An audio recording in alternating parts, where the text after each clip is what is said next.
साथियों, अगर आप भारतीय जनता पार्टी को वोट देते हो, अगर आप एससी समुदाय के हो, आप एससी समुदाय के हो या एसटी समुदाय के हो या ओबीसी समुदाय के हो, तो आपको ये वीडियो अंत तक देखना चाहिए और समझना चाहिए कि आखिरकार सुधार के नाम पर भारतीय जनता पार्टी के नेताओं की मानसिकता क्या है और वो आरक्षण क्यों खत्म करने की कोशिश कर रहे हैं सुधार के नाम पर, और अखिलेश यादव ने खुलकर क्यों उनका विरोध किया है। हमारे पीछे आप तस्वीर देख सकते हो और पढ़ सकते हो। आरक्षण खत्म करने की पूरी कोशिश, सुधार के नाम पर समर्थन में उतरे भाजपा के नेता।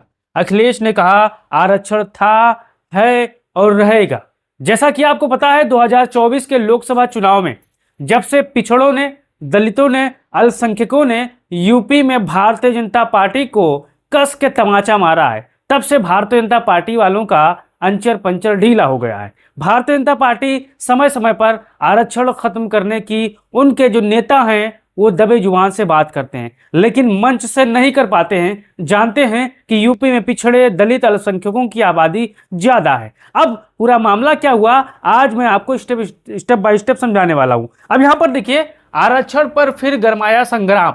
सुधार की आड़ में आरक्षण खत्म होगा या व्यवस्था सुधरेगी। अब देखिए, दिल्ली के जंतर मंतर पर 21 और 22 अगस्त 2026 को आरक्षण के खिलाफ प्रदर्शन के देश की राजनीति में नया तूफान खड़ा कर दिया है। प्रदर्शनकारियों की मांग है कि जातिगत आधारित आरक्षण व्यवस्था समीक्षा हो और आर्थिक आधार को ज्यादा महत्व दिया जाए।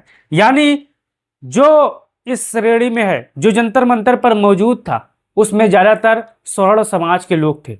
इसमें ना कोई आपको ओबीसी नजर आएगा, ना आपको कोई एससी नजर आएगा, ना कोई अन्य जातियां जो यहां पर आरक्षण की प्रक्रिया में आती हैं वो नहीं आएंगी। नजर कौन आएंगे आप सभी को पता है, बताने की जरूरत नहीं है। अब यहां पर आगे देखिए, अखिलेश यादव ने सीधे क्या कहा, पहले बात समझिए। देखिए, अखिलेश यादव का आरोप है कि भाजपा और उसके सहयोगी समय समय पर समीक्षा, सुधार, क्रीमी लेयर और आरक्षण त्यागने जैसे शब्दों का इस्तेमाल करते हैं। अखिलेश के मुताबिक ये अलग अलग शब्द दिखाई देते हैं, लेकिन इनके पीछे आरक्षण को कमजोर करने की पूरी कोशिश हो सकती है। उनका राजनीतिक संदेश साफ है, आरक्षण किसी कृपा नहीं है, पीडीए का अधिकार है। और यही से यूपी की राजनीति में असली गर्मी शुरू हुई। जैसा कि आपको पता है, यूपी में समाजवादी पार्टी पिछड़े, दलितों, अल्पसंख्यकों की बात करती है और मजबूती के साथ उनका आवाज उठाती है। लेकिन जब से दिल्ली में आरक्षण के खिलाफ जंतर मंतर पर धरना प्रदर्शन हुआ है, तब से यूपी का दलित हो, यूपी का पिछड़ा हो, यूपी का एससी समाज का हो, लगातार भारतीय जनता पार्टी से सवाल पूछ रहे हैं कि आखिरकार क्यों आप ऐसा कर रहे हो। अब यहां पर देखिए, जंतर मंतर पर आखिर हुआ क्या, ये भी देख लीजिए। 21 अगस्त को दिल्ली के जंतर मंतर पर आरक्षण हटाओ आंदोलन के नाम पर प्रदर्शन के लिए बड़ी संख्या में लोग पहुंचे। प्रदर्शनकारियों की मुख्य मांगों में जाति आधारित आरक्षण की समीक्षा और आर्थिक आधार को प्राथमिकता देने की बात शामिल थी। दिल्ली पुलिस ने अनुसार जंतर मंतर पर प्रदर्शन की अनुमति नहीं थी और कई लोगों को हिरासत में ले लिया गया। और यानी मुद्दा अब सिर्फ सोशल मीडिया तक सीमित नहीं रहा, सड़क पर भी आरक्षण बनाम आरक्षण सुधार की लड़ाई यहाँ पर दिखाई देने लगी है। लेकिन आपको अगर आरक्षण सुधार दिखाई दे तो उसके पीछे बहुत सारे दांत होते हैं।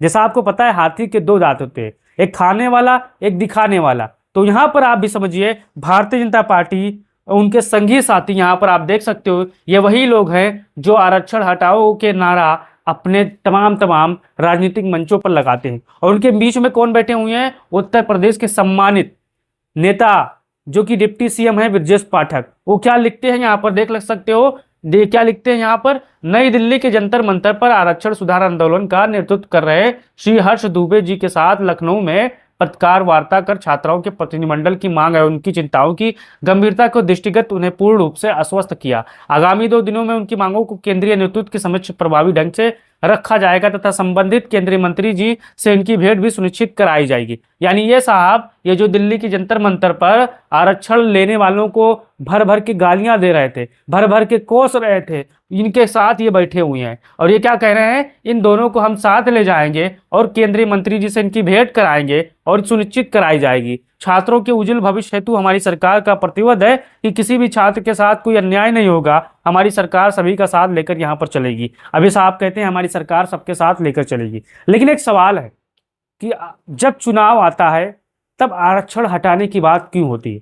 और जैसे ही आरक्षण हटाओ की बात होती है, तैसे यूपी का पिछड़ा हो, दलित हो, मुसलमान हो, पासी समाज का हो, दलित समाज का हो, भारतीय जनता पार्टी की हालत खराब कर देता है। अब यहां पर देखिए, और फिर आया भाजपा बनाम सपा का असली राजनीतिक मुकाबला। देखिए यहां मामला और दिलचस्प होगा। यूपी के डिप्टी सीएम ब्रजेश पाठक प्रदर्शन से जुड़े छात्राओं से मिले और उनकी मांगों को केंद्रीय नेतृत्व तक पहुंचाने का केंद्रीय मंत्री ने बातचीत कराने का भरोसा दिया। लेकिन उसके तुरंत बाद समाजवादी पार्टी के राष्ट्रीय अध्यक्ष ने क्या कहा, उसके तुरंत बाद अखिलेश यादव ने बोल दिया कि यानी एक तरफ संदेश है मांग सुनेंगे, बातचीत करेंगे, दूसरी तरफ सपा का संदेश है आरक्षण के नाम पर कोई प्रयोग यूपी में नहीं चलेगा। अब यहां पर देखिए क्रीमी लेयर का मुद्दा भी क्यों गर्म है। देखिए अगर हमारे जितने भी जानकार साथी होंगे एससी एसटी ओबीसी समाज के होंगे तो क्रीमी लेयर के बारे में जानते होंगे। अब देखिए क्रीमी लेयर का सवाल खासतौर पर ओबीसी आरक्षण में लंबे समय से बहस का विषय है, लेकिन एससी एसटी के मामले में स्थिति अलग है।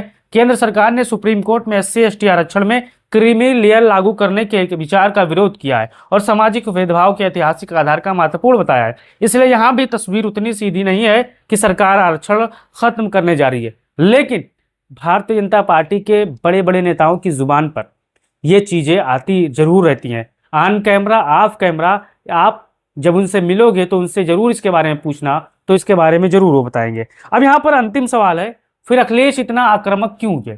देखिए क्योंकि आरक्षण पीढ़ी की राजनीति का सबसे बड़ा मुद्दा है।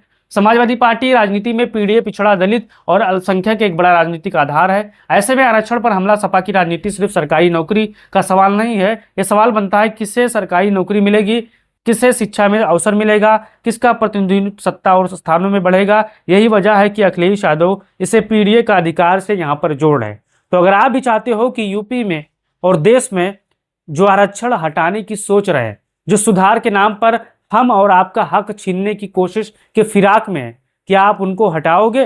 अगर नहीं हटाए तो भविष्य में ये वो मिलकर हम सभी का हक आरक्षण छीन लेंगे। हमारी इस बात से सहमत हो तो अपना राय दो और वीडियो को शेयर करो। जय हिंद।